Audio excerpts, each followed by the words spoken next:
Well, today on the show, I'm joined by Professor Joseph Campbell. Joe joins me to talk about the subject of compatibilism. Compatibilism is the idea that we as agents have free will, even though determinism holds. During this conversation, we explore what those terms mean if you're not familiar. We dive into a range of others as well. I won't bore you with them at this point. They kind of slot in quite nicely as the conversation goes on. But really, we are looking at compatibilism through and through. You're going to hear us mention a few times the consequence argument. So this is an argument against compatibilism. It's probably one of the main arguments against compatibilism, and it was popularized by Peter van Inwagen. The argument claims that if agents have no control over the facts of the past, then the agent has no control over the consequences of those facts. So we're going to be exploring that. What does that look like? What does that mean in this conversation? I hope you enjoy it. I hope you learn lots. I learned tons from talking to Joe in this conversation, and he's really helped me kind of expand and understand more around the subject of free will and what could or could not be possible. It's one I'm sure we'll come back to time and time again on the show as well. So if you enjoyed this, make sure you stick around.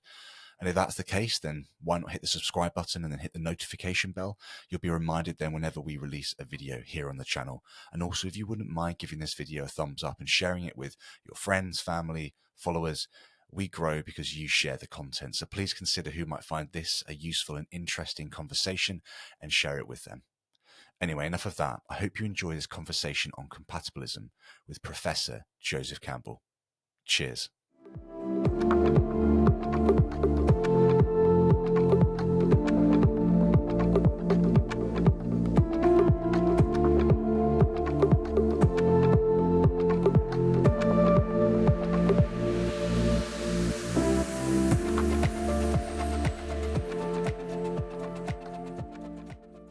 Hello, and welcome to another episode of the show. My name's Samuel, and today I'm joined by philosopher Joseph Campbell. Professor Campbell, it's great to have you on the show. It's great to be here. Thanks, Sam. So we've spoken backwards and forwards a fair amount on Twitter, and we had a conversation earlier in the week to kind of do a little bit of prep for this conversation. But I thought it'd be really helpful if you can just give my audience a bit of an overview of who you are and the sort of work you do. Yeah, so I just retired. I taught philosophy for over 30 years, I guess, if you include graduate school. And I work primarily on free will. I do work on Hume, and I also work on skepticism. And I started out and still have a strong interest in epistemology and primarily skepticism within epistemology. I couldn't really find anybody to work with in the mid 80s on skepticism, so I jumped ship and I've been working on free will because I think the arguments are similar. They have transfer principles or some logical similarities that transfer from work on epistemological skepticism to free will. And I guess I'm mostly known for working on the consequence argument. I have this reply to the consequence argument, which is an argument that suggests that free will is incompatible with determinism, argument for incompatibilism. And it's called the no past argument. We'll talk a little bit about that. And I've been defending various versions of compatibilism, I think, throughout most of my career. Yeah. Nice. Well, there are a lot of words that we're going to be covering, and I guess I just want to say this more for the audience than anybody else. But basically, we're going to be hitting different subjects within the kind of space of free will, using different terms, terminology that might sound a little bit daunting. So if this is your first time exploring the free will space, we'll do our best to define terms as we go. But if you get confused at all, you can always just hit pause and look something up. But my hope is that as the conversation progresses, some of these terms will just slot into place and make more sense. So yeah, fingers crossed that's the way it goes. And I guess Joe, on that sort of space, it would be good to do a sort of introduction to this idea of free will. So my question here really is, what is the essence of free will according to different philosophical perspectives? And how do concepts like libertarian free will, determinism, compatibilism, and incompatibilism shape our understanding of human agency? Yeah, great question. And I have an answer. I'm going to talk a little bit about my own answer to the question of what's, sort of the fundamental essence of free will. And I'll talk about some other views about that and these other isms that you mentioned. And so my own view is I think the up to usness. We have free will to the extent that some of our acts are up to us. I think that most theories of free will and most theories of freedom, even dating before we sort of had this concept of free will as the ability to do otherwise. This specific ability is the sort of technical term for that. That might have arose at the time of Epictetus, maybe a little bit later than that, so after Christ. But people talked about freedom before that, Aristotle, the Stoics, and they had concepts of up to usness, and there were debates about whether that was consistent with various forms of determinism. So I think that concept is consistent. And then I think with respect to that concept, there's a kind of ambiguity. And this is an ambiguity that goes back to at least Luther and Erasmus, actually back to the Epictetus, in fact, too, is just about how to characterize this up to usness. And there are two concepts I would call like modest free will is the power of choosing. So you think that the up to usness is very, it's really just the ability to go with your impulses to act or to resist. It's a very simple kind of power. Maybe other creatures besides humans have it. But then when we talk about moral responsibility or political liberty, even, I think more elevated forms of freedom, and even in the context of free will, we often use a more robust notion, what Luther called that involved what Luther called the powers of discernment. And so, personally, I think of the first thing, power of choosing, as those are active powers, or the main active power is just that power of choosing. Whereas I think with the powers of discernment, there's a lot more cognitive apparatus that is kind of with us there. And so I think sometimes, and we'll see as we go on, the debates get a little bit confused between these two concepts, but then they get played out in contemporary theories. I would say the big debate is between source views and leeway views, which, either you think that up to usness requires the ability to do otherwise, that's a leeway view, or you think it doesn't, and that's the source view. And I've defended a kind of classical compatibilism, so a view that says that free will is compatible with determinism, but it requires the ability to do otherwise. And a large part of that reason that I do that is I think it's not a well-defended view, even though historically it's been well represented. It's not that well represented in the current debate. So there are various forms of compatibilism, but most of them are source compatibilists, influenced by the work of John Martin Fisher and the work of Harry Frankfurt. Source compatibilism has become a big thing, and there aren't many classical or leeway compatibilists who talk about the ability to do otherwise. And most of the people who talk about that are libertarians, people that think that free will is incompatible with determinism, um, and even among free will skeptics, even though they deny free will, they think that the essence of free will is just the sourcehood. So again, kind of getting back to like this up to usness. But I still think there is a live debate about whether sourcehood requires the ability to do otherwise. And and I like to say that it does and still maintain a compatibilist position because I want to kind of oppose what I see as this sort of view of free will that people just accept. Like you could read people like Robert Sapolsky, wrote his book Determined. He doesn't work in the area of free will, but he's kind of got this, this idea what free will is. I call it cultural libertarianism.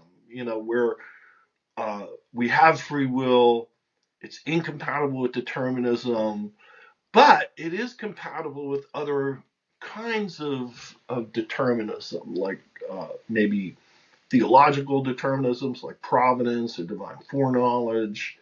And even some of these source compatibilists are really versions of cultural libertarianism because they accept incompatibility between free will and determinism, but they accept compatibilities of other kinds. And it's that kind of position, which I think is just this sort of position, the de facto position you arrive with, at least in the West, of what free will is. I think there's something problematic about that. I have a paper where I try to argue that those tenets are inconsistent, in fact. But I think it gets at a sort of tension, the very tension that comes up in debates about the compatibility of free will and determinism. So hopefully that will get us started with answering some of the. That question was very rich. Yeah, I mean, yeah, these subjects are crazy, aren't they? They can lead you down so many roads. It's quite exciting. I think just to kind of, I guess, to riff on a few of the things that you said just then, this sort of idea of I could have done otherwise, obviously is something that we as humans experience quite a lot. I was reading a book a little while ago by Simon Blackburn called Think. It's a very well-known book for an introduction to philosophy. And in that, he has a chapter on free will. And I don't want to do him a disservice here, but I'll try and kind of, I guess, jump into the way that he explained libertarian free will, determinism, and then compatibilism. He touched on fatalism as well, but I don't think we need to get into that right now. So he kind of defined this idea of libertarian free will and then ripped it apart very quickly as this sort of notion that even though that you're limited in kind of your time and place in history, your capabilities, you can't hold your breath infinitely, you can't fly, these sorts of things, even though there are limits upon the human being, you can still have the ability to do anything you want within that realm. So your limits stop you from doing anything, but within your sphere, you have the ability to choose any option and to go anywhere. He kind of takes that apart in quite an interesting way, and we won't go into that right now. He talks about determinism and basically this idea that actually you are causally required or pushed to do certain things. Those causes could be outside of yourself. It could be, from the Big Bang onwards through to your parents, through to you today, right here watching this video. It could also be mental causes, different things firing in your brain that you have absolutely no control of. I'm aware that you could also argue that that is also linked back to the Big Bang, but his sort of premise really is that actually there's this chain of events leading to right now that we have no control of, and therefore we're determined to think and act and be specifically where we are. And he kind of lands on compatibilism in quite an interesting way. And I kind of want to get your take on whether this fits into anything you're saying, because it might be a different sort of compatibilism that we can maybe just brush aside or dive into. So he talks about compatibilism as this idea that, say, I've been speaking now for a few minutes. If I go back to right when I first started speaking in response to what you were saying, I said specific words that I arguably had no control over. In 4 years' time, I'll have gone away and I'll have read lots of books. My knowledge will have completely changed. if I could rewind myself, retaining the knowledge that I've gathered in those 4 years back to that moment, I'm going to have a wealth or an army of information and resources available to me to do otherwise, to have the ability to reframe my question, to hone things and to push it forwards. And he also basically kind of talks about compatibilism in this sense where if we could have known otherwise, we probably would have chosen otherwise, but we didn't know otherwise. And therefore, it's almost like this I could have, but I didn't. I don't know. Does that kind of Yeah, slot into this? Yeah. actually, I think I'll have to. I think I have this book, but I'm not sure that I read the section on free will. Simon Blackburn came to visit Washington State University when I was there. He gave a Potter lecture, and I got to spend actually a fair amount of time with him, and I communicated a little bit with him afterwards. And we'll talk a little bit, later. I have this like defensive of compatibilism. I call this like 4-level defense that I'll get into, as we get across. But and the highest level is this kind of very sort of like Wittgensteinian sort of response, and it's somewhat inspired by some of his work on truth, and he's a very interesting philosopher. But he's giving, something on like a much lower level here. He's just giving a very, so far, what you've said is just a very solid kind of classical compatibilist defense. And there are a few things that, sort of resonate, like the idea that with this rollback thought experiment that if we had it all to do over again, well, we'd do just the same thing, or if we wouldn't, it's not clear, what the advantage would be. That's sort of one way that you can kind of take that rollback. But on the other hand, what's important is, you're getting a little bit at this concept of John Martin Fisher's concept of reason's responsiveness, that we're responsive to reasons. We could have done otherwise in that sense, in the sense that had I wanted to do otherwise, if I was motivated to do otherwise, right? I mean, we're doing this podcast. I'm not going to take off my shirt right now. I'm an older man. It'd be rude. And there are lots of motivations. And so it's not going to happen, actually. But it just seems a little silly to think that I can't do it. If you challenged me, maybe I would do it. Or if you said, I will donate, $3 billion to Oxfam, I might do it. And that seems very significant, that ability that we have to respond to reasons, I think, is a characteristic that's kind of worthy of free will. And it's interesting that John Martin Fisher, he's one of these source compatibilists, though, and he's sort of, I would classify him as a cultural libertarian of sorts, in the sense that he aspires to a kind of asymmetry about problems of determinism, but he thinks that causal determinism is at least problematic for the ability to do otherwise. He just locates free will sort of in a different direction. But I think that we could go further with that, and I think that actually Blackburn is going further to a more classical version of compatibilism. And you're not going to, there's a lot that we could say. For a long time, I worked at trying to give an account or an analysis of the ability to do otherwise. I've written some papers on that topic. I think you could talk about contextualist factors that, certain contextualist factors might trigger, certain possibilities as being relevant and others as not being relevant. There are kind of complex ways in which you can talk about it. But I think the main thing is that, if we're going to be, look, even the concept of laws of nature it really only has teeth if we think that, like epistemic teeth, if we think that these laws are, supported by experiments that are repeatable in some sense. So now there's a concept of ability, repeatability of a scientific experiment. And whatever we mean by that, it's not like hold the past fixed and the laws of nature fixed, and the experiment will be done. There are some of these experiments will never be repeated, in fact, and they probably, if you held fixed the laws of nature in the past, they would not be repeated, but yet they seem repeatable.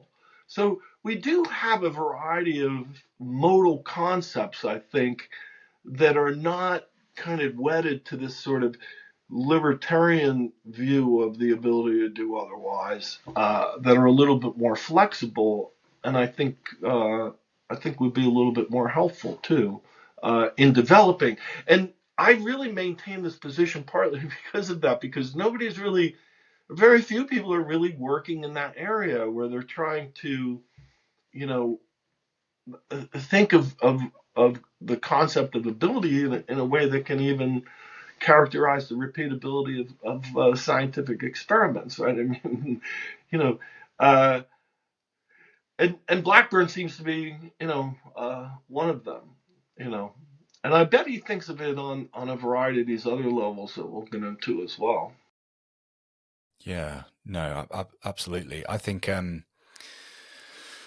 many things. I think it might be useful before we dive into the rest of these questions, actually, to just kind of, I guess, get you to unpack how you would define sort of a classic libertarian free will position, and then compare that to um, a sort of compatibilist position. Now, the reason I'm asking that is because um, if somebody is a true believer of libertarian free will, whether or not they have the free will to have decided that, they might hear what you're saying and just think you're arguing for a watered down version of their kind of full libertarian free will position. So I think it'd be helpful to define how you would go about looking at libertarian free will, and then to give us a little bit more around the compatibilist position in contrast to that libertarian position. Yeah. So I think the best way to think of um, the kind of libertarian position I have in mind, so it's just a position that accepts that we have free will, but thinks that free will is incompatible with determinism. So whatever free will we have, it has to be manifested in a world where indeterminism is true. And I guess there are a lot of criticisms of the libertarian position that focus on the problems with indeterminism, like it might be kind of a randomness issue, if indeterminism turns out to be true, and so our actions wouldn't be up to us on an indeterminist model either. And so there's this sort of chance objection to libertarianism that some people push, but I think that I don't think that objection works, and I think that um, the kind of well, I guess let me mention also that I'm uncomfortable with the dominant forms of compatibilism, at least from free will researchers, which are this kind of source compatibilism. And what I dislike about that is they make these concessions to the libertarian that, you know, I mean, the concession that the ability to do otherwise is required for free will, which I'm okay with, but that it has to be understood in this way that's incompatible with determinism. And in my own mind, I think that that whole reason, the whole reason for thinking that the ability to do otherwise is incompatible with determinism is based on this argument, the consequence argument that I've been studying for 30 years. And I think a lot of things about it is, one, I think that the argument is not a sound argument, and that there are reasons for denying it, but they're really complex reasons, and the argument is certainly a kind of seductive argument, and I think that people who have wanted to criticize the argument, defended a kind of very strong compatibilism that requires the ability to do otherwise, which I think is a more kind of attractive view, because it concedes part of what the libertarian is trying to concede, that the ability to do otherwise is essential to free will. It's just we're not necessarily wedded to that indeterministic kind of conception. But just to give a sort of short idea of what I think is kind of problematic about the consequence argument, because that has a lot to do with my thoughts on this, that kind of connects it up with the sort of compatibilist view that I endorse, is that the consequence argument is basically the idea that, well, we don't have any control over the past, say propositions about the past, and we don't have any control over the laws of nature, understood as, say, true propositions. But if determinism is true, given the past and laws of nature, everything else follows. So it seems that our lack of control transfers to the future, given determinism and given the nature of the past. But we could return to that rollback argument, actually, just to get like one little foot in the door to see how the argument is kind of problematic. It is that if we think of doing, like, rolling back time and making a decision, I choose a white iPhone or I want to buy a black iPhone, I'm making a decision between one or the other. I do it 100 times over. And again, we want to be precise about this. We go to a time prior to when the deliberative process began. We hold fixed the laws and all the facts about the past. And we've already reflected on how bizarre it would think that you would do otherwise. Even in the film Groundhog Day, for instance, it would have been thought to be a plot mistake if people who were in the exact same situation started doing different things. They were only doing different things when the situation was slightly changed. Let's forget about that for a second. Suppose we just did this as an experiment. There's no doubt that if it worked out 100 times out of 100 that you choose the white, iPhone, well, then you would think that you were compelled. You'd get the feeling that you were compelled. It was just that, the factors were making the choice, not me. But it's hard to see what ratio would please you, right? If it's a 50-50 ratio, then we're back to the worries about chance. 90-10, 80-20.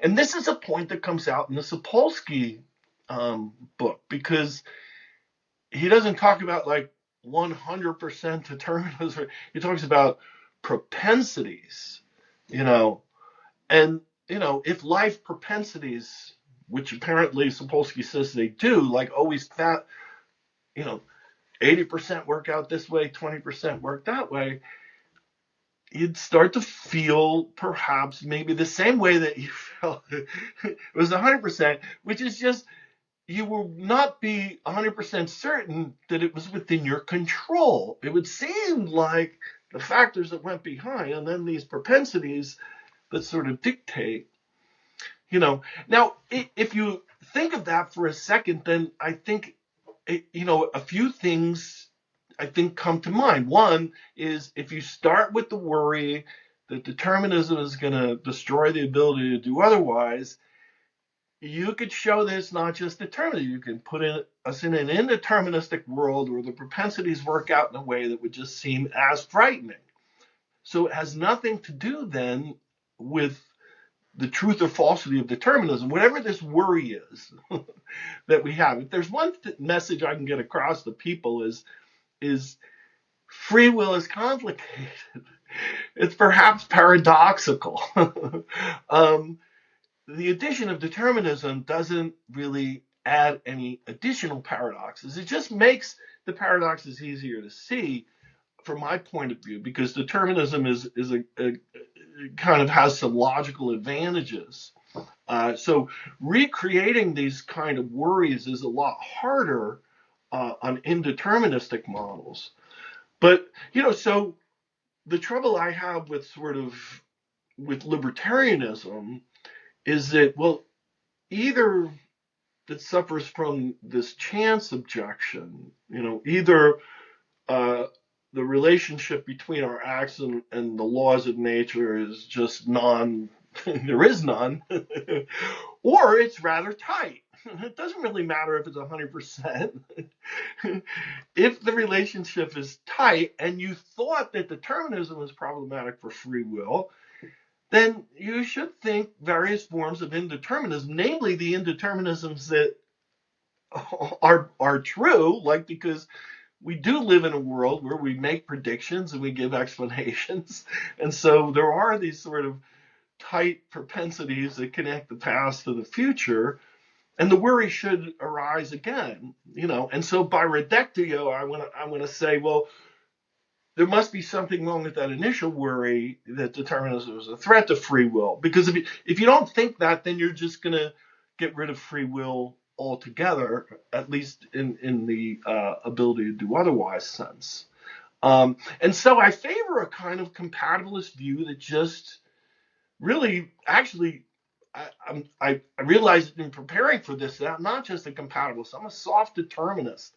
I really think some kind of determinism or near enough determinism is true, something that would be a threat if the consequence argument were sound. It's just true. We debate about the truth of determinism all the time. So the relation between the law-like relations between the past and the future are pretty tight in the actual world that we inhabit, right? But I want to say we want a story of human action that takes that as a reality, and we want a concept of the ability to do otherwise that is not kind of, I think, just sort of like, part of this libertarian cultural libertarianism package that I said, that we just sort of like, we look and we say, well, free will is missing because we see the determinism. Okay, but wait, that implies that determinism rules out free will. And, let's revisit that. Let's revisit that suggestion with the purpose, the aim in mind of getting a more realistic picture of how humans perform free and unfree action,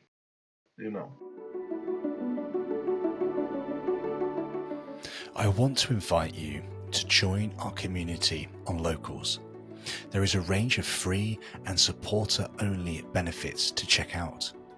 On Locals, you can ask guest questions, access the reading plan to prepare for upcoming conversations, get early access to all the full-length video and audio versions of each episode, and meet like-minded followers of the show. The link is in the description, and I hope to see you there. Yeah, it's very interesting. I think it'd be good to get a few more pieces on the table now, and we can eventually, we are going to get to Peter van Inwagen's consequence argument. So let's look at determinism versus indeterminism. So as concepts, how do determinism and indeterminism influence our perception of free will? And can free will coexist in a universe governed by deterministic laws or in a universe with inherent randomness? So I'm aware we're now going to be taking things as concepts rather than stances, but yeah, I'll pass it back over to you for that one, Joe. Yeah. So, yeah, I think that that's a really good question, especially in light of what I was just talking about, because there's, I think there are some misunderstandings of determinism, common misunderstandings of determinism. I mean, one thing I'll mention, I haven't gotten into yet, is just the difference between, I think, Wilfred Sellers called it two different kinds of predictability. The terms he used are logical and epistemic predictability.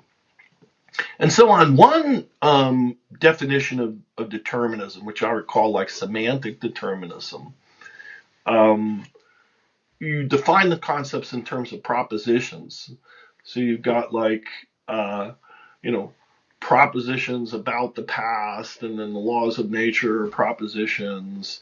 And then the determinism is the thesis that if you had like a complete description of the world at a given time, together with the laws of nature, it entails all other future truths.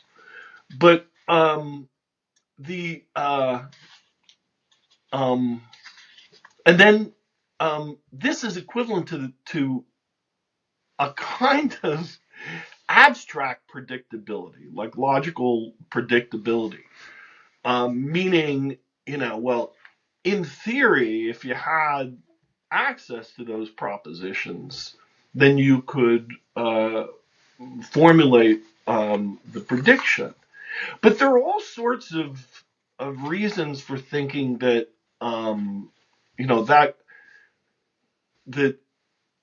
epistemic predictability, the actual making of predictions, can't be complete in the same sort of way that logical predictability is with the thesis of determinism. There doesn't seem to be anything inconsistent about the thesis of determinism.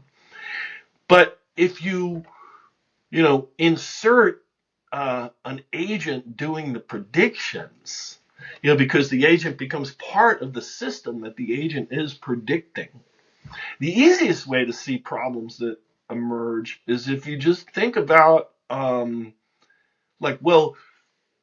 you can have one completely omniscient being in a system. Well, why not two?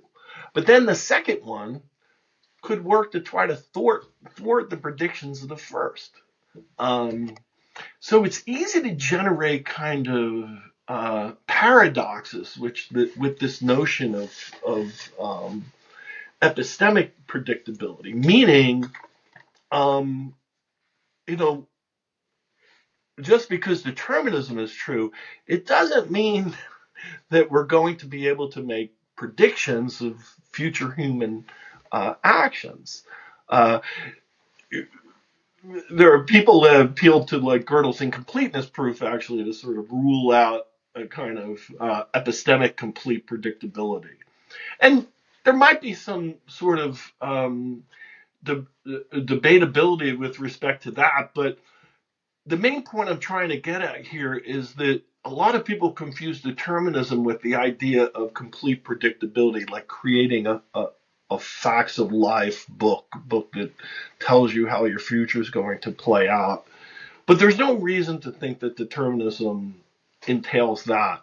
So there are some fears about determinism, misconceptions of determinism, I think, that result because of misunderstandings about predictability and exactly what would be the case if determinism is true. And then on the other hand, again, I think for indeterminism, a lot of what is motivating the need for indeterminism really does, I think, come from this idea that something like the consequence argument is doing a little bit too much work. Um, but we could, slow down with respect to that, and I think showing that the same sort of worries, like which I tried to illustrate with the rollback example I was using about the iPhones recently, that the same kinds of worries might arise even in an indeterministic model. I think, and this is sort of what I want to get at, is I do think that there was a problem that we were trying to get at when we got at the problem of, trying to get at via the problem of free will and determinism. But it wasn't the problem of free will and determinism.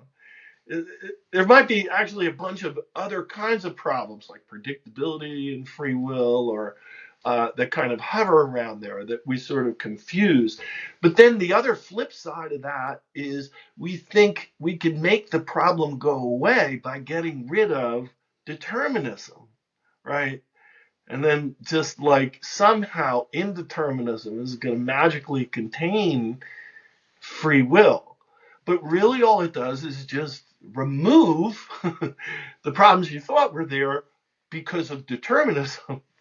But if I'm right, and the problems are not because of determinism, if they have a deeper source, then you're not really making any progress.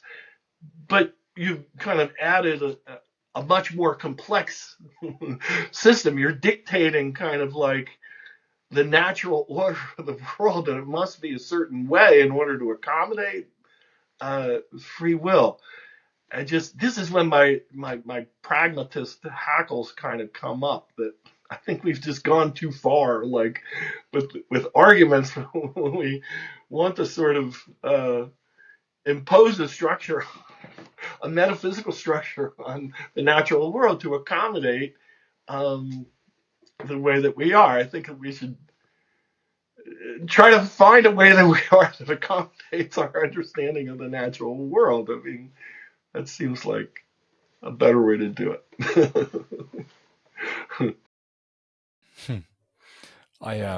As you were speaking, then you kind of were talking about this idea of determinism being able to allow you to fully understand and predict future actions of agents. And I was just thinking of this example. I went to Starbucks this morning to grab a coffee, and I was stood in the queue looking at the menu, and they got these sort of special Christmas drinks because it's going to be Christmas soon. They've got other drinks that I've not had before, and when I eventually got there, I had to make a decision in that moment. The barista was like, "What would you like?" And I gave them my order, which was a black Americano, which is one of my favorite coffees. And afterwards I was thinking to myself, why did I not pick one of the festive options, the gingerbread latte or the eggnog, whatever? And part of me wants to say because I just enjoy the black Americano, but another part of me knows that there is an emotive reason behind my decision making that I then follow up with a rational explanation. I really like the work of Jonathan Haidt in this space. He's got a few books, but specifically The Righteous Mind. He looks at the evidences that actually there is a decision that's made emotively from our emotions, and then we follow that decision up with a rational kind of explanation. The example he uses in the book is there's an elephant that's kind of steering and going this way and everywhere, and there's a rider on the elephant who's trying to almost post-event explain why the elephant has gone in this direction or is doing this now, and I find that to be quite interesting as a sort of side point, that there sort of seems to be that there's agency that very often we're not even aware of. And I don't know, Joe, what are your thoughts on that? Yeah, no, I think that's all really interesting, and again, you see here too that because you can imagine how a story like this might upset a feeling of being free will, but of having free will. But there's nothing there's nothing about determinism in this story either, you know. So and I used to say I'm a little bit more optimistic about the chances of free will now, but maybe I have lowered the bar over time, and that's really given to the rise of the optimism. But I also think that um, uh, I'm more of a confirmed. I mean, two things. One, I'm more of a confirmed determinist. Like I think that the situationist literature in psychology is very compelling, by and large, especially when we have nothing in it, right? When there are no stakes, like if we're in what they call like novel situations, smells, other kinds of things are going to influence our decisions. Uh, um, and, it's not clear how much, the conscious, brain is kind of playing a role. But then, the height literature shows other ways in which maybe our connection between our our behavior and our reasons are not quite what we think that they are, you know. But I kind of hang my hat on the idea, and I think that again, this is another reason why I'm not fond of libertarianism, because if libertarianism is true, and free will skepticism, what I dislike about both of them is they put all human beings in the same pile relative to their control over the world. For libertarians, we all have it, and no amount of, background can take it away. That just seems a little odd. And for free will skepticism, none of us have it. Right. And so the level of control for all humans is equal. That seems just crazy. And, but I think both of them kind of put themselves in a situation by making certain kinds of demands about what free will must be if there were to be such a thing. And I will tell you, if you make those demands on knowledge, then you're going to show that we don't have any knowledge. Or you make it on personal identity, then there are no persons. I mean, those demands are very hard to, to keep up with. And so again, I think I take heart in the idea that as I look at the world, some people just seem fundamentally out of control. And some people seem to be paradigms of human control, just unbelievable. And so there must be more to the story and in fact, I don't see how to line that up with any tale of the truth or falsity of determinism without some kind of wild philosophical argument that I'll probably have a good objection to. So, yeah. Okay. So I want to talk about the link basically between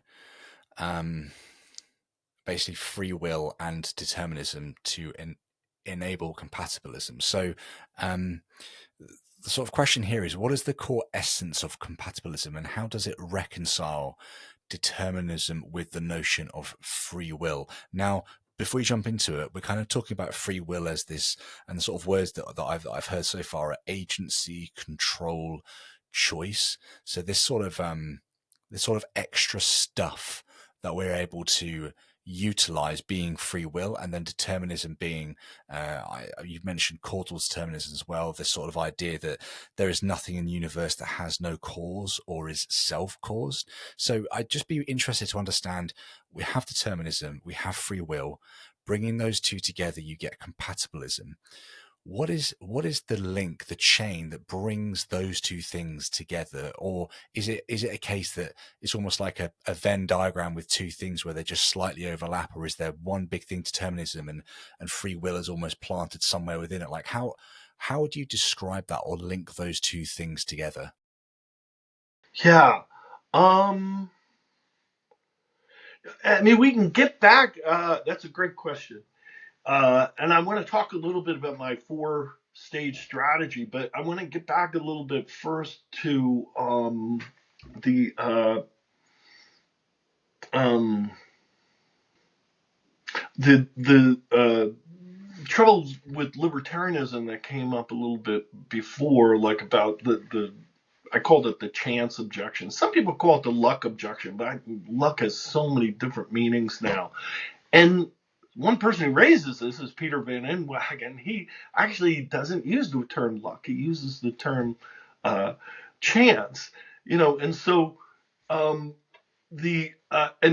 this is the idea that you know if indeterminism is true, it seems to break a link between the agent and the act. The act just seems to be a sort of accidental kind of result. And so, I think that uh, you know, any kind of view of indeterminism where that problem is manifested is going to be problematic. So the indeterminist has got to sort of mend that. And again, the best way of sort of mending it is by recognizing the you know the operation of free human actions within a broader causal nexus. Showing how things can, so, and in the previous, in old time libertarian stories, there was almost like a magical connection, this sort of like agent causation connection between the agent and the act. But then the act was completely separate from the causal nexus. It could have emerged like out of nowhere and seemingly unexplained. Contemporary libertarians have tried to sort of fix that mystery by embedding these actions, further within the causal nexus. But I think it's all motivated by fears about determinism that, ultimately that ultimately don't work. I mean, we'll get to them a little bit later on down the line. So my own view of compatibilism, I mean, when you talk about like, well, what's the special relationship? On my view, I mean, you could be a compatibilist and have a version of agent causation. Keith Lair just wrote a book where he presents a compatibilist agent causation, or you could have it be an event causal compatibilist. So, or you could be a non-causal compatibilist too. There are people like that out there too. So I think, whatever. I don't know that I don't personally have any special feelings about whether agent causalization is right or whether non-causalism is right. I think they're kind of attractive. And then they're going to tell you about the relationship, between the agent and the act that kind of makes it special. I just think that however that story goes, the truth or falsity of determinism isn't gonna matter. You could sort of still tell that story, but then and I try to give like I'm very appreciative, even though I think the consequence argument is faulty. It's not like I don't think that it's a very good argument. I've been working on it for 30 years. So obviously I must think it's a very good argument and a very compelling argument. And I'm very sympathetic to the idea that, if we don't have control over the consequences, how can we have control over if we don't have control over the causes of our actions, how can we have control over the consequences? I'm very sympathetic to that kind of thinking. It's just that I think ultimately, so that's why I think you really need a kind of layered approach. The compatibilist needs a layered approach to respond to these worries. Um, and this layered approach that I have actually follows from my own work on Hume, David Hume, especially his philosophy of religion. So I wrote a paper on a criticism I gave of the cosmological argument, and it's a similar layered kind of criticism. Um, so like there's a kind of initial stage where I think the compatibilist needs to point out that there's a very simple sense of choice that we seem to have, and there's not much reason for denying that we have it, which is just, I could choose to follow my desires or I could resist. You know, uh, you could think of a desire as a kind of impulse toward behavior, and you could either go along with it or you could resist it. And somebody who lacks that power has severe problems. and might be worthy of the title of lacking free will, but there aren't a lot of people in the world that kind of fall into that. Now, it is true that we're more or less, good at this sort of power. Some of us can resist rather easily, and some of us can't. But nonetheless, I do think that this power of choosing gives us a kind of model of free will that I just think we intuitively kind of have. It seems absent the issue of because it's not manifested in the world, it seems absent the issue of the concept that we're consequence argument type worries. And so I actually wrote a paper. I have it I didn't give it to you in my list of papers, but it's online. It's in this journal called Chaos. I think it was published in January 2nd. Chaos is a great online journal. They don't have editors. It's all run by AI. But you can actually um, put a paper up there. It will get reviewed, and then you could reprint it. So I've had this idea of what I call unfettered compatibilism, which I think is represented in a wide array of people throughout history, from Descartes, the Stoics. I think Gandhi holds a kind of view like this, which just focuses, it gets our attention back to the notion of willfulness. And there's a lot to that. It's sort of like a big part of having free will is that people don't do things against your will. and just that power of choosing, you can make that kind of distinction of when you're doing things within your own will and when not. But of course, there's that issue that Luther brings up in a debate with Erasmus of this is a very simple power, and of course, if you just follow your desires, that could be just as much of a slavery as it is a freedom. So the story has to go beyond that. You have to talk about making more complex decisions and a more complex view of freedom. And so but I've tried to defend that in a variety of ways. I think that I've given positive accounts of compatibilist views.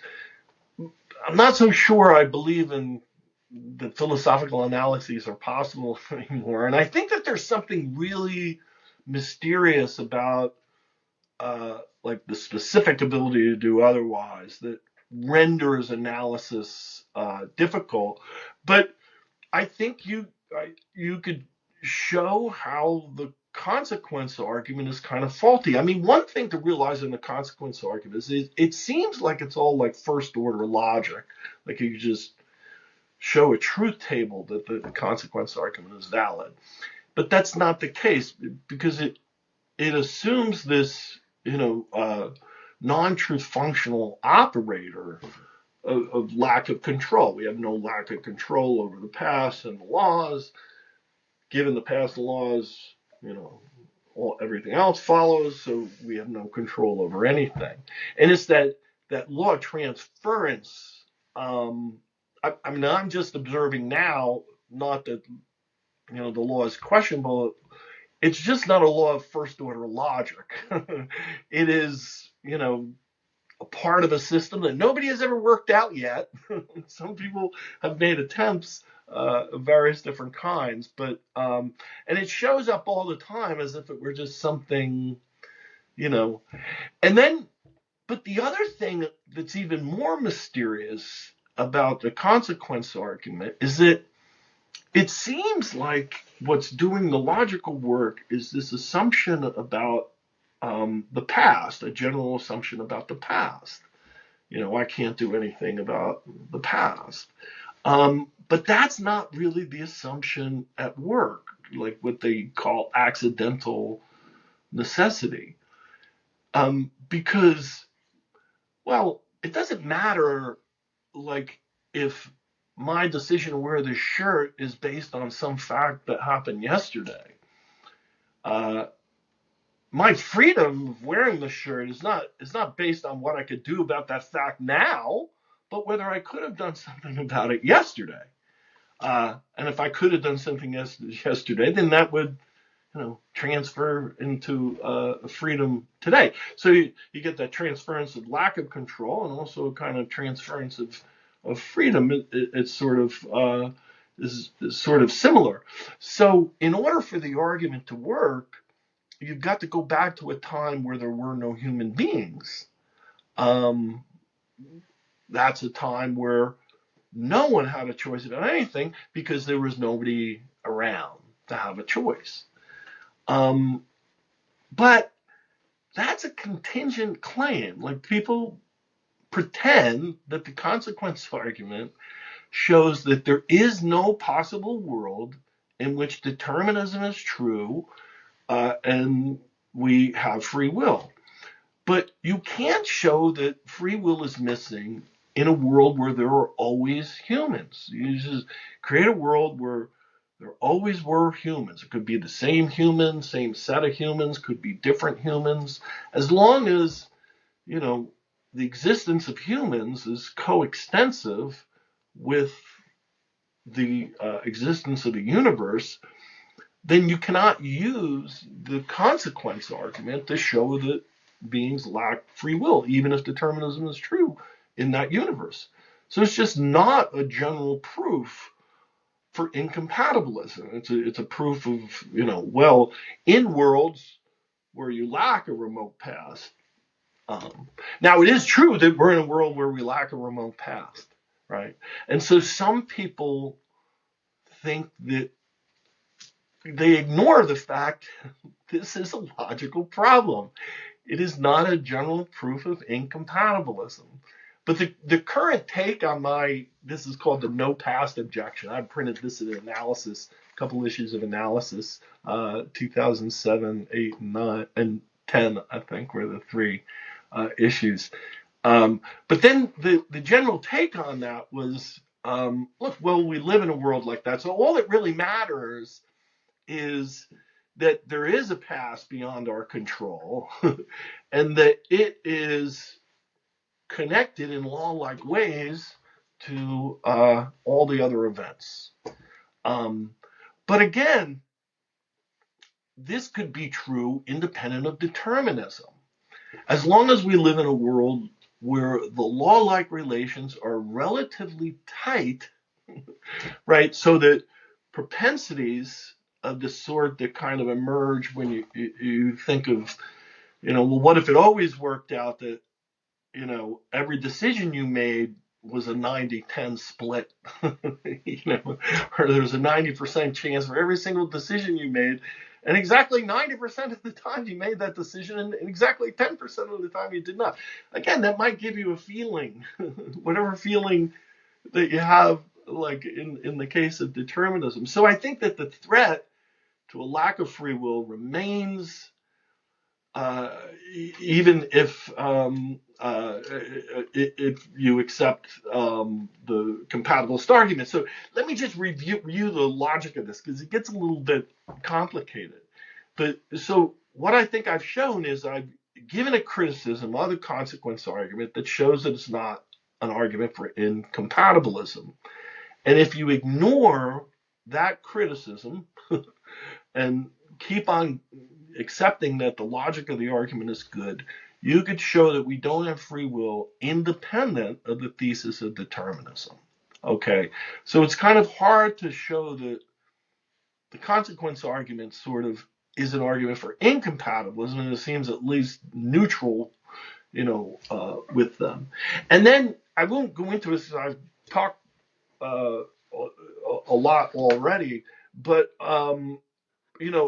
there's on another level, on the final level of my approach to these problems, I take seriously the idea that free will is paradoxical, or that the concept of specific ability to do otherwise, because it's really that concept. The idea that if you just fix all the facts a second before we act, right, that we have some kind of freedom.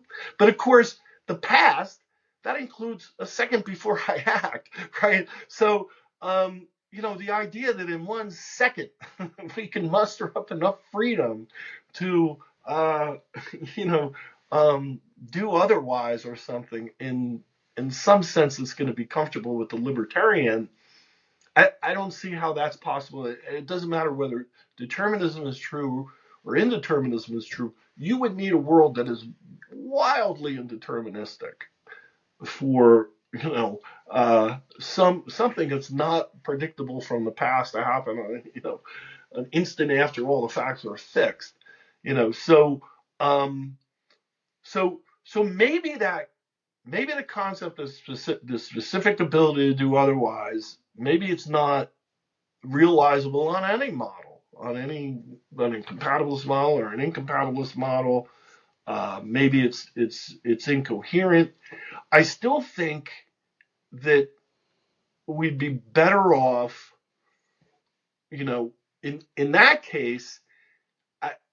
There are no reasonable views of free will. I still think we'd be better off following the compatibilist idea, and to kind of think of free will in a kind of compatibilist way, because I still think, I mean, we did not solve the mystery behind Zeno's paradox until the 1800s. Mathematically, we did not give a mathematical solution to the mystery behind Zeno's paradox until the 1800s. So sometimes I do think that there's a sort of formal problem here, but I think it requires a kind of formal solution. We should at least be patient and give ourselves maybe a little bit of time, and not say, oh, indeterminism must be true to save free will or something. And so I think we have pragmatic reasons for favoring compatibilism, even if it works out that we have reasons for denying free will. Maybe this position is sort of very similar to, Neil Levy's position, is trying to negotiate some room between a free will skepticism view and a compatibilist view. But that's the way that I would go if I was convinced by the logic of all these arguments. But to be honest, I think that no past objection holds. I think the consequence argument is flawed. And even if it weren't, it's not going to help the cultural libertarian who wants to save free will and maintain incompatibilism. Because that's why that view, I think, is paradoxical, because they want to both reject free will skepticism, but in the end, I think they're going to have to be led to free will skepticism by the logic of the consequence argument. So that there's a tension, I think, with that view. That's really interesting. I'm aware we've spoken a lot about Peter van Inwagen's consequence argument.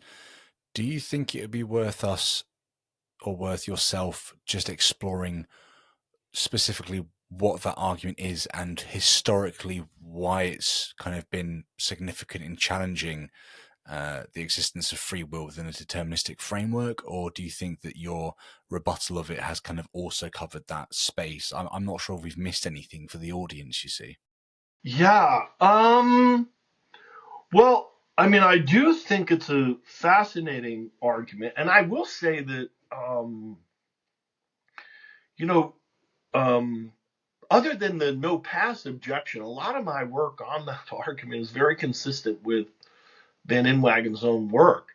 So a lot of people, know his work on the consequence argument and an argument for incompatibilism, but he also has in the 1983 book an essay on free will, and in subsequent papers too, he's defended what he calls the mind argument. And the mind argument, the label is a little unfortunate because it refers to the mind, the journal, is just arguments that were found in there. But it's also unfortunate because it comes in a variety of different strands. So what I was calling that chance or luck argument before is one version of the mind argument. But he has a version that is very similar to the consequence argument. It is structurally the same, and well, it probably it is what has influenced this new take that I have following the no past objection, like this third level, the idea that if you continue with the logic, you could just reproduce these arguments, and it is based on a lot of his work. I mean, he's the one who sort of came up with the idea that an instant prior, what kinds of decisions do you make where an instant prior to the decision it wasn't fixed? It's very rare. But again, once you talk an instant prior, you're already in the past, and if all of that is beyond your control, then then there's I think the way he puts it is there's very little freedom, sort of available. But I think that I wanted to sketch out some, just the general. I'm still not happy with the no past objection, and all the stuff that I've said. It gets a little bit complex, but I'm working on a way to kind of get at, I think, what the issue is, and hopefully I think I can present it somewhat clearly here.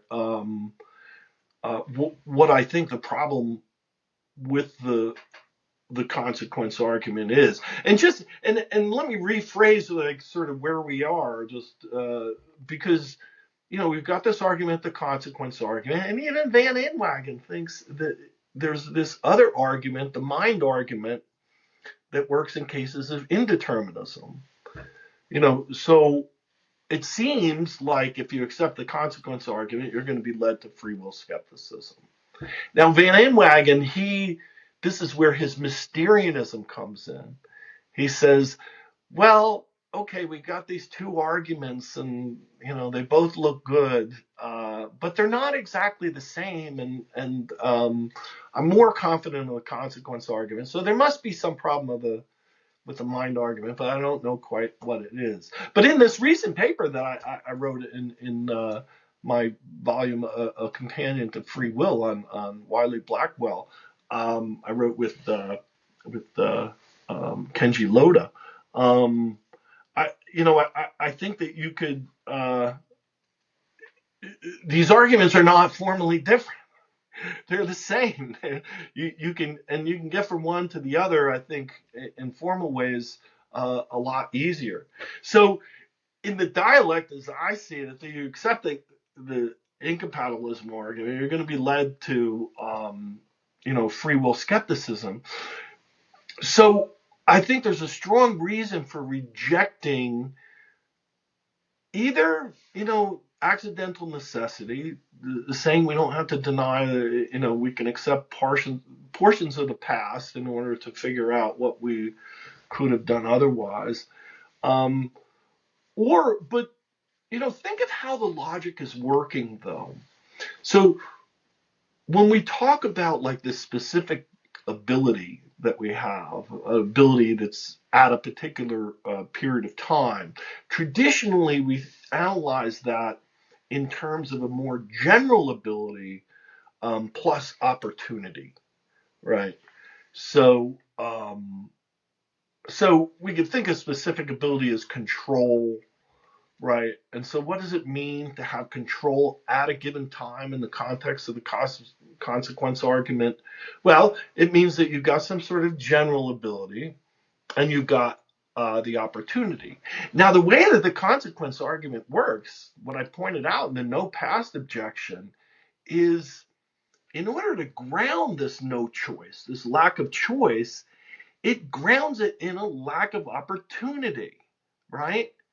It's a proposition about the pre-human past that is sort of doing the work in terms of the necessity of the past. There was this time where nobody existed, so nobody could have done otherwise. But then our lack of control is grounded in our lack of opportunity. You know, if there were people back then, people could have done otherwise, and you couldn't run the argument.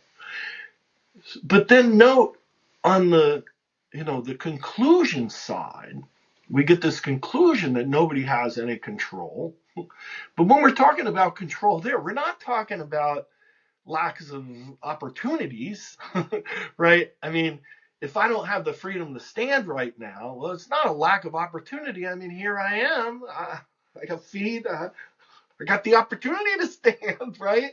So it must be a lack of general ability, right? So the argument is structured so that it makes this claim about a lack of opportunity, and then it tries to tell you that that transfers into a general lack of ability. There's just something a little funky. Now I know that we've accepted this argument, and I'll just flat out say it, okay? I don't think logically the argument is that good. The position stays for reasons other than argument, right?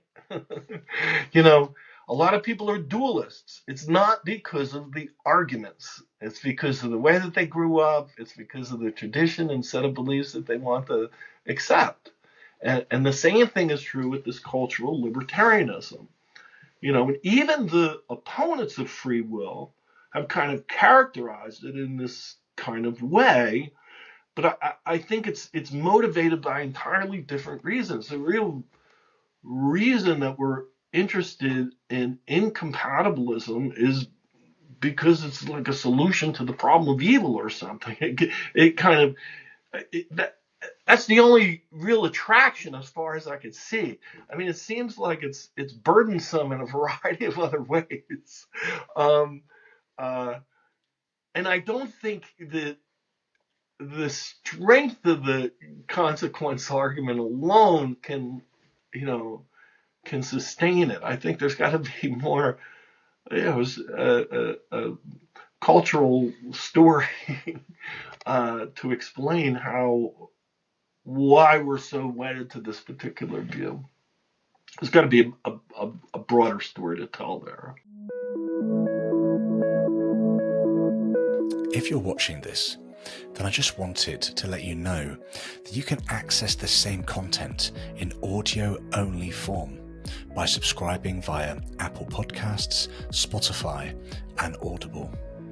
In fact, you can search for the Socratic Sessions in your favourite podcast app, and whilst you're there, please leave a 5-star review. It helps others to discover these conversations. All links are in the description, and thank you.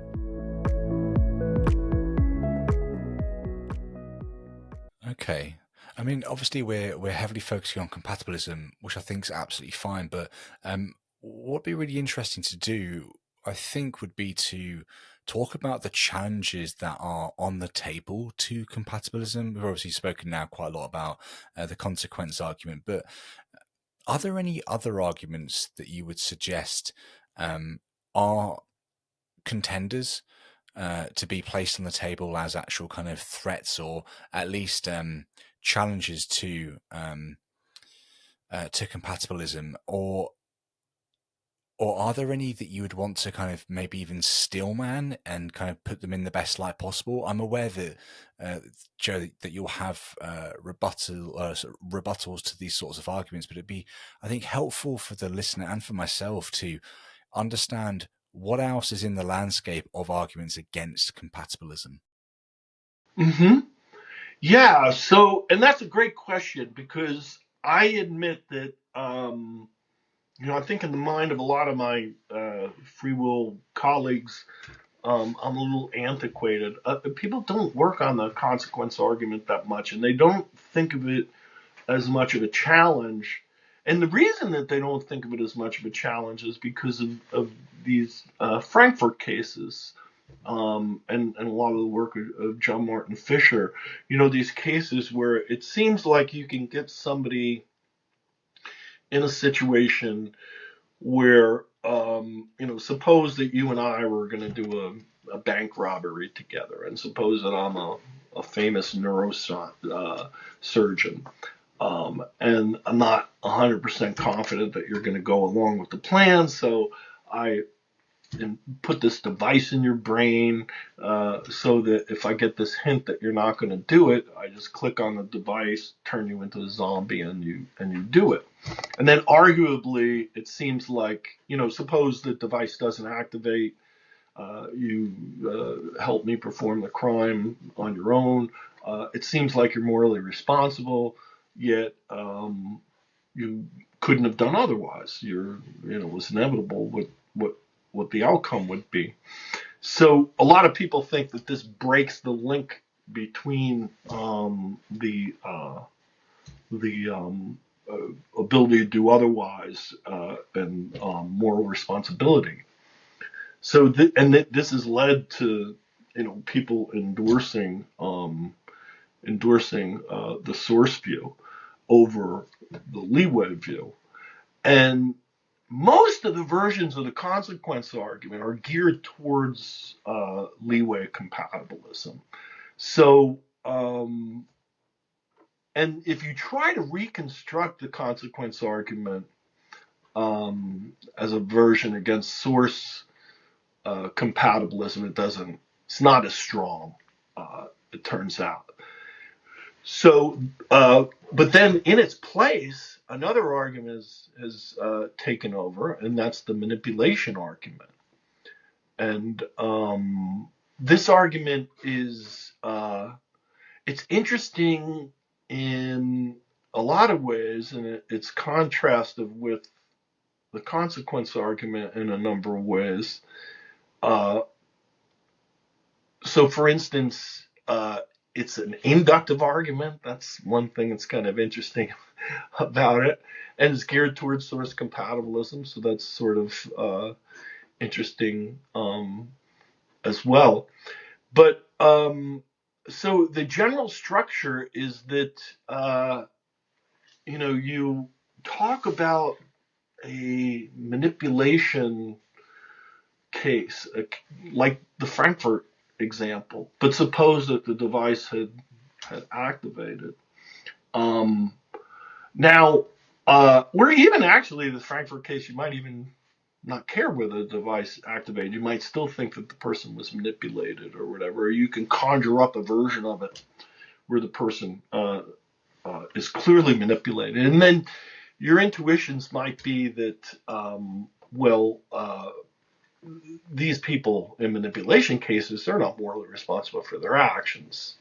But of course, you could just freeze all the causal factors of a standard manipulation case, and just make it a deterministic case.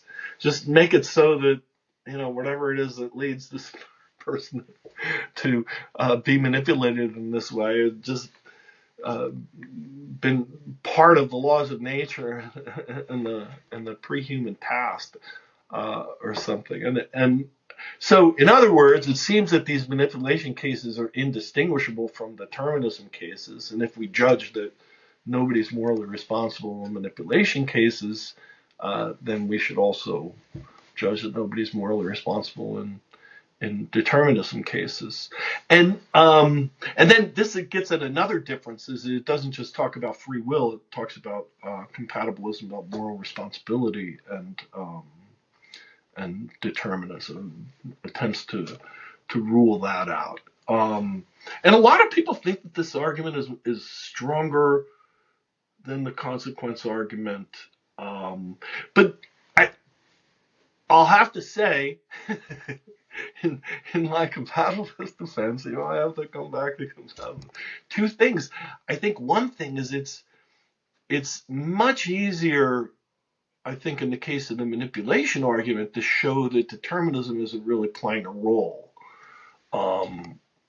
Because, I mean, in cases of manipulation, where we think we can remove somebody's free will, there's no determinism that's guaranteed, right? I mean, in the Frankfurt example, the whole point of it was to suppose that determinism wouldn't have to be the case, and yet you could still manipulate people. So again, these kind of like close-knit indeterministic worlds of the type that we seem to have in the actual world, they would maybe be just as worrisome as the determined world. We might just feel, in other words, there are indeterministic cases of manipulation too, and why not think that we're under the guise of something like that? But then the other thing is, and this is why I keep returning to the consequence argument, is because there are still these same players. They're kind of hidden in the manipulation argument. But in that assumption that persons in manipulation cases are not morally responsible, there's got to be some kind of thinking, well, there's all this stuff that went into the manipulation that we had no control over, and then that guaranteed the results, so we didn't have any control over the results. And so that's just the consequence argument. I mean, I would say that you can't muster up an argument for that first premise that persons in manipulation cases are not morally responsible for their actions without appealing to accidental necessity of the past, or necessity of things that we have no control over, and also some kind of transference principle that kind of transfers that lack of control. So, I think that that's where the mystery lies, and I think that that's just what the consequence is just talks about those kind of principles. And that's why I think that you talked before about how I might say something about the history of the consequence argument, but it dates back to the Stoics. I mean, they were, people used arguments like the consequence argument to argue against various forms of Stoic compatibilism. So, this argument has been around a long time. I think it will continue to be around. And I think it's because it contains, those logical pieces that just seem, I told you, they're not like first order logical rules, but they seem so convincing. If you don't have any control over this, and then that leads to that, you don't have any control over that. And that just is the consequence argument right there. Yeah. So I want to turn now to look at neuroscience and free will, and then the question following this is going to be looking at sort of psychology, cognitive science, and compatibilism. I'm aware they blend in together, so we'll just start with sort of the neuroscience space, I guess. But really the question is, do brain processes and neural determinism challenge the notion of human agency from a compatibilist perspective? Yeah. And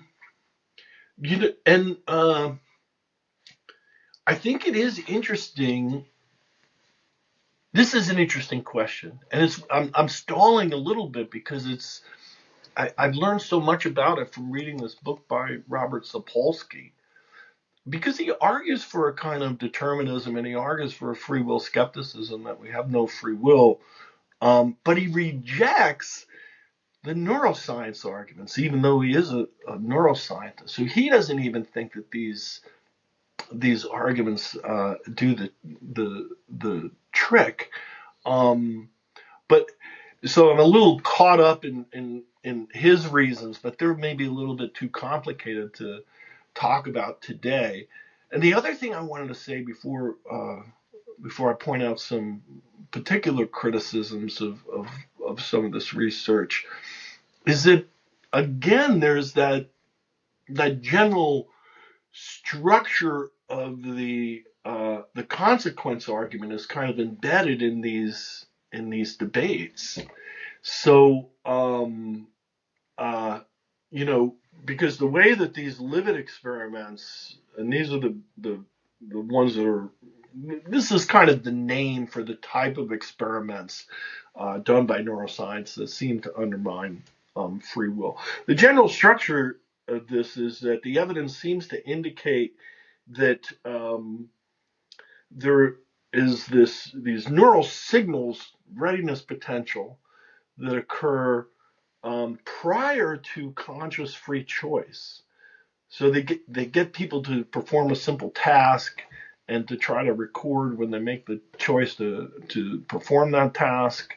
And so logically, the argument is like this. And since there are neural signals that correlate with behavior independent of choice, the idea is that choice doesn't play a role, and the choice is sort of made prior to your conscious choosing, and it's sort of preset somewhere in this neural code in some way. But the logic is kind of similar to the consequence argument. You have no control over the readiness potential, and that's highly correlated with the action, so you have no control over the behavior. So it's worth pointing out there that if there are problems, with the consequence argument in terms of transference, or in terms of that, they might show up in this argument in some way formally. But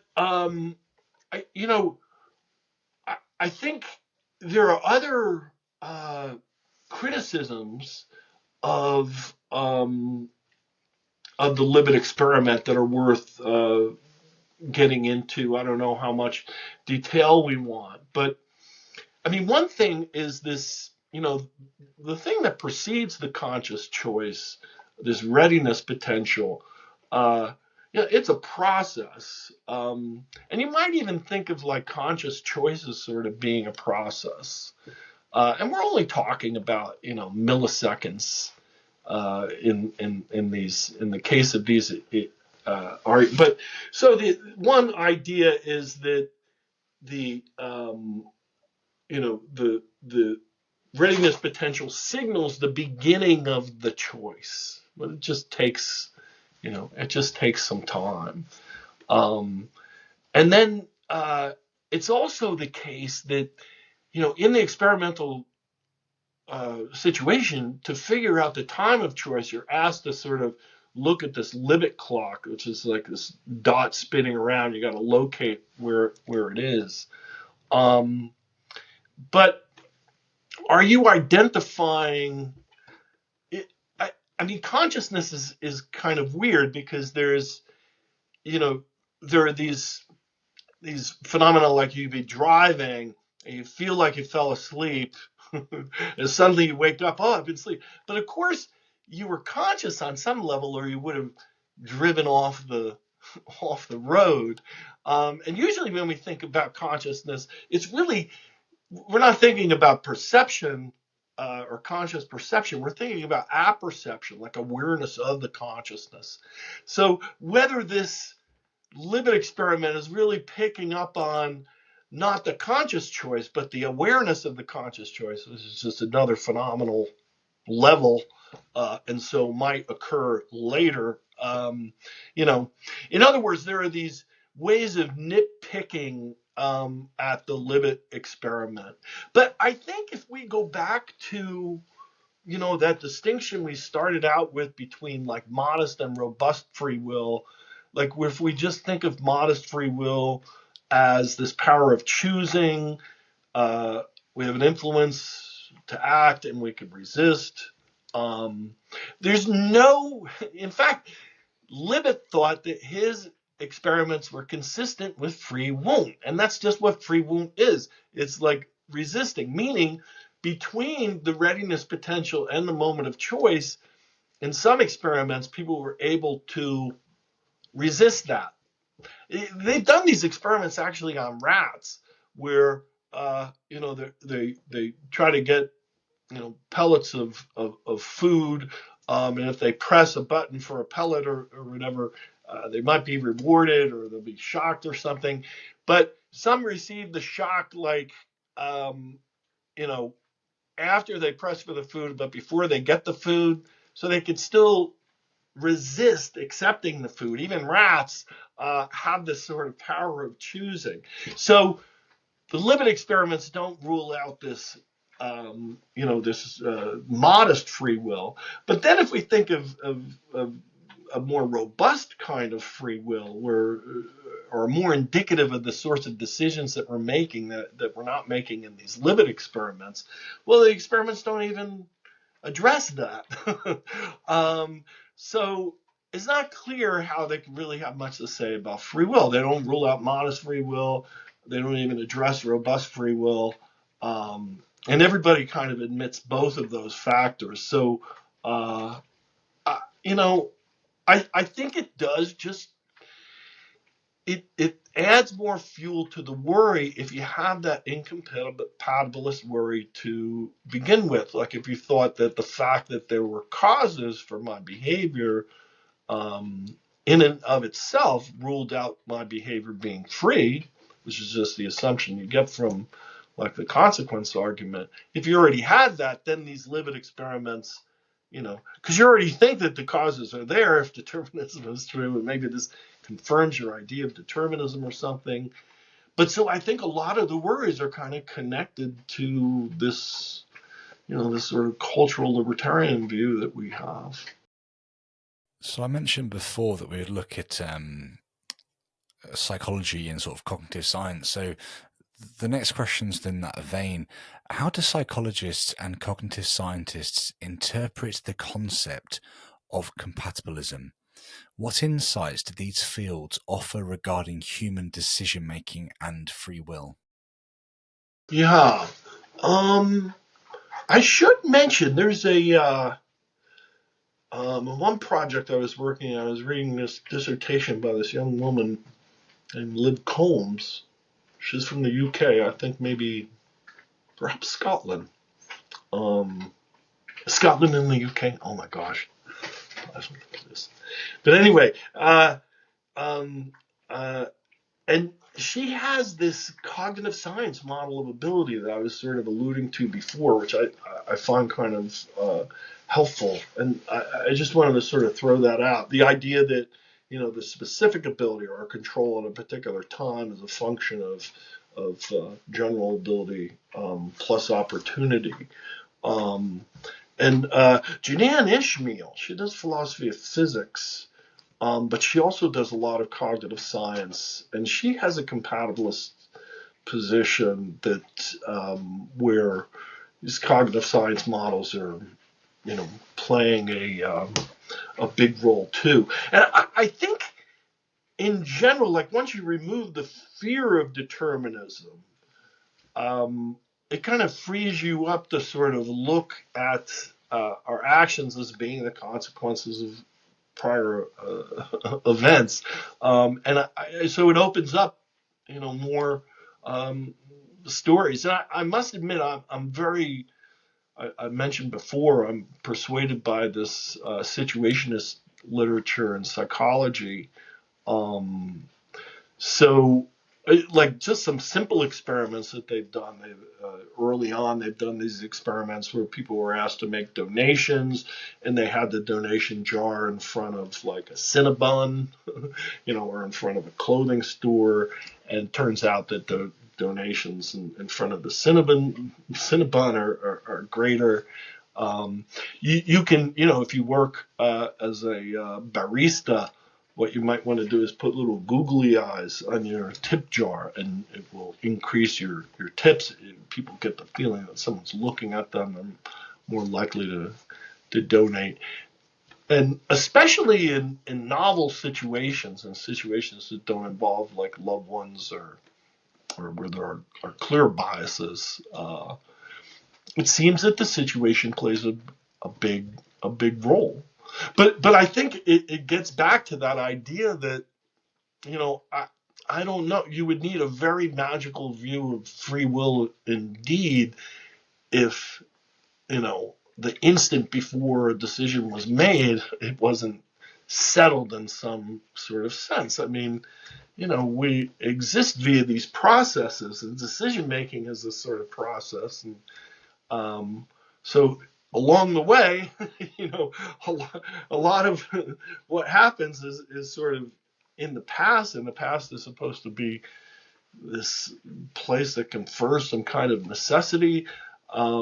I'm not so sure that picture is very helpful. And in fact, I think that, Kant makes a distinction between like three different kinds of modalities. There's, possibility and necessity, but there's also actuality. And I do, part of me thinks that, all we're really mapping out with like this incompatibilist logic is just the logic of actuality. I mean, if determinism is true, then given the past and the laws, there's just one way that the world is going to work out. It's not as if there are two ways the world's going to work out. If indeterminism is true, because one of them will not show up at the end, either way.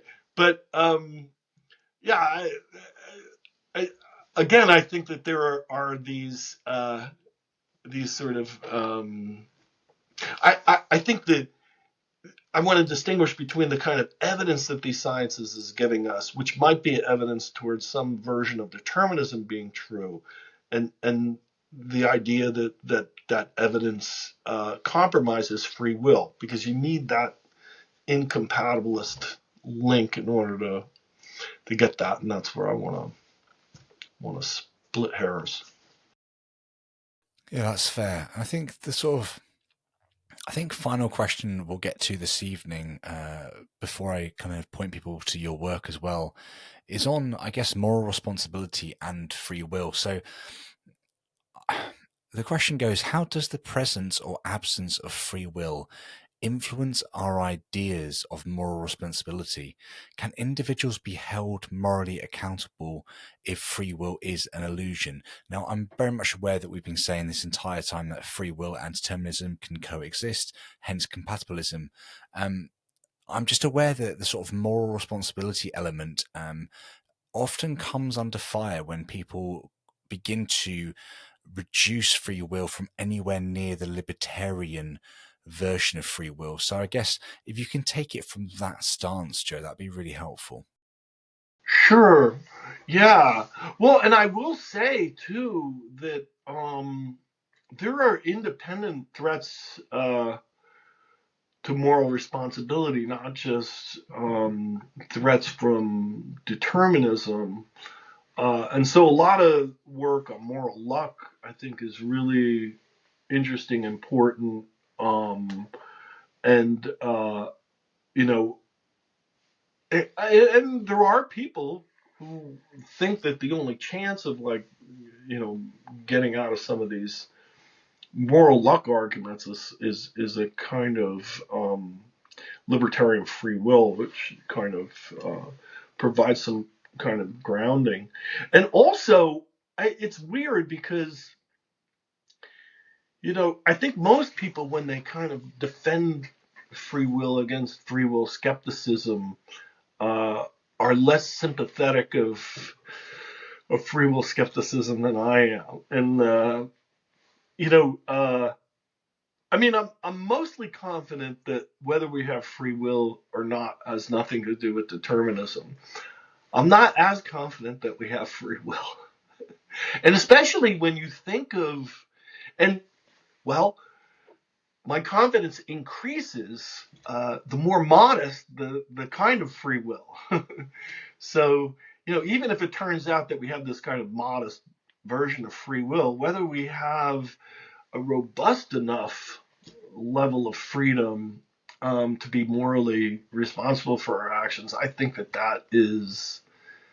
remains in a question, and not and sort of independent of determinism. And I also think that I think there's something wrong with our, like, what I would call our system of moral responsibility. But I think in part because it's sort of informed with these kind of libertarian aspects. One way to see this is if, like, on some models, say a virtue model, you know, there's an encouragement towards a kind of level of freedom that is probably not easily attainable by all people.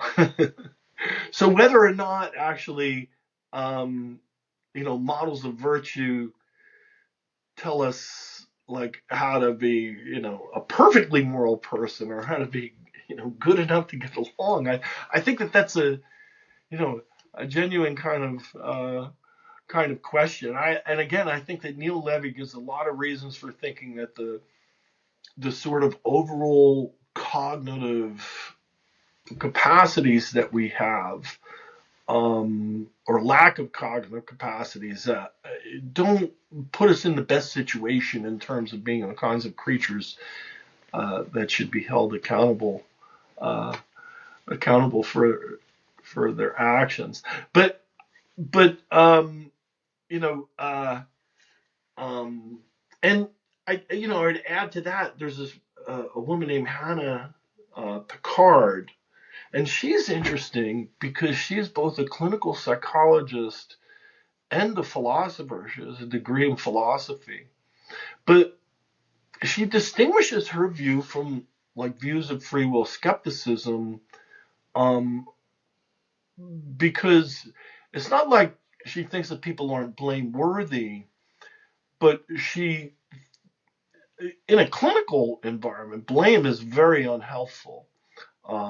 If you want somebody to change, you have to kind of, sort of work with their will in a way that blaming activity sometimes inhibits, kind of can get in the way.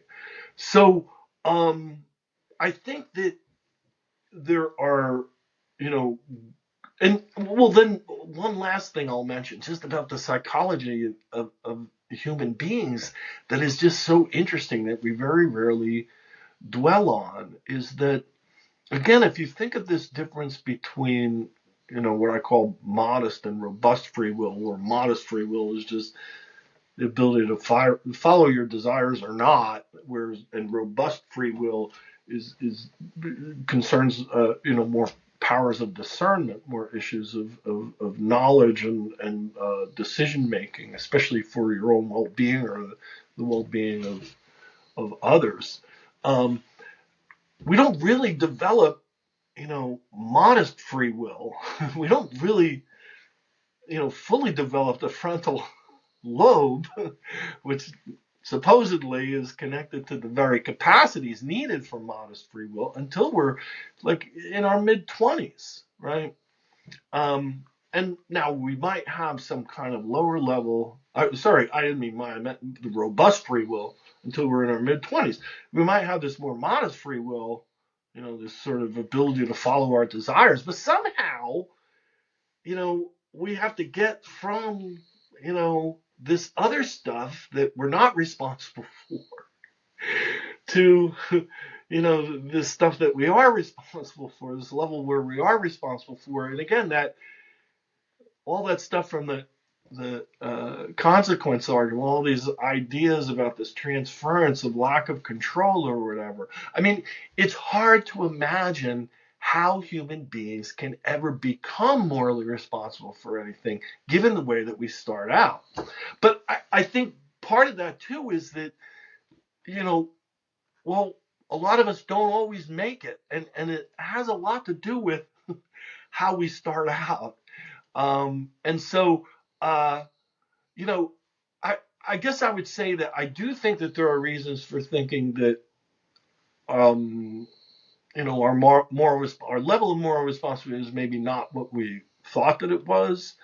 Um, and I do think that we need to, alter, to change, especially the criminal justice system, but in general, our attitudes about blame, especially, and alter them. And I think a lot of times it's not so much to me that they're not fitting, although I think there are a lot of times that they're not fitting.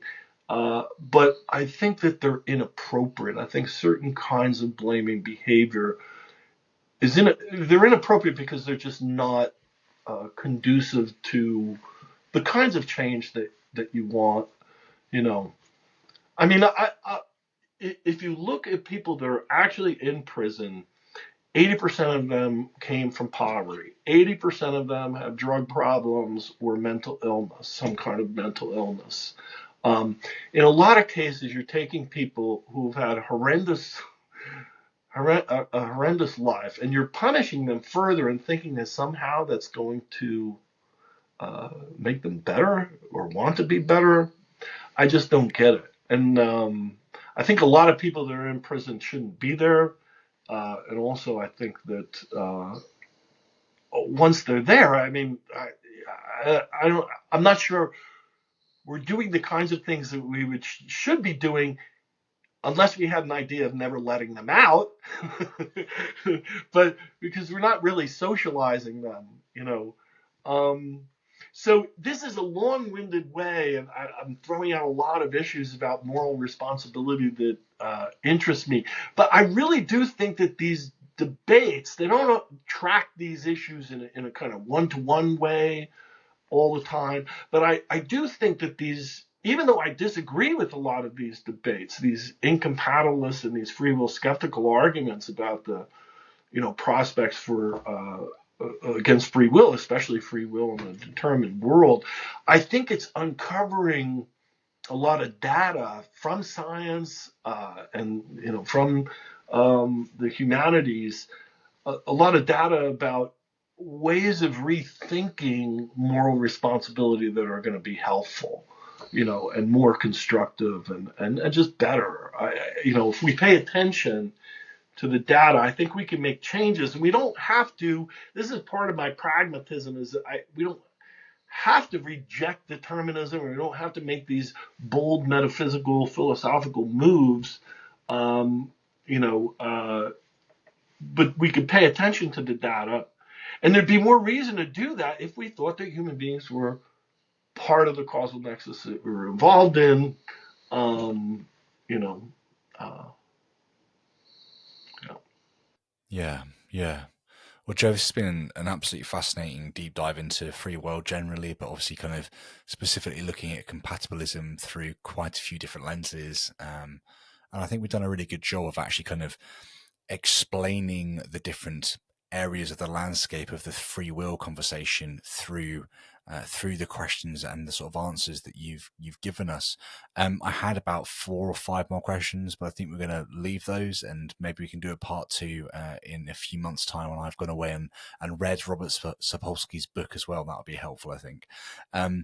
But before I let you shoot, where would you want to point people to find out more about you, to follow you online, and to get into your work? Yeah, that's a good question too. And I I'm, I have to look up my own website number. I should have been better prepared for that. But because I do have a website now. The website is under construction. It's not as great right now, but it'll be better shortly. But it's just philosopherjoe.com, www.philosopherjoe.com. And I hope to. I just retired. I think I mentioned. I actually looking back, this might not have been the best move, but I just ran for council. So right after retirement, I kind of got into politics, but I didn't win. But so now I'm sort of in the process of trying to create my my retired life, and I want to get I have a YouTube page. It's accessible from my website too, but it'll be a lot better in a couple weeks. Amazing. Well, I'll make sure there are links to your website as well as to your book, the Free Will book, the Companion Blackwells, and yeah. Oh yeah, that's a good one. Yeah. Joe, thank you so much for. Yeah, I should say actually that companion book. Let me just say, I'll make a plug for that because there are some great authors in that. And if you want a basic understanding of free will, a companion of free will, which is part of the Blackwell Companion series, you can't go wrong there. And that has been a project I've been working on for really on and off for longer than I'd like to admit, 5-10 years actually. So I'm grateful to get it out there, and I'm really proud of it. I think that it's a great introduction to all the complexities of these areas. Very up to date on science too. So Yeah, well, listener, viewer, there'll be links to those in the description, so check them out. And Joe, it's been an absolute pleasure talking to you. Thank you so much, mate.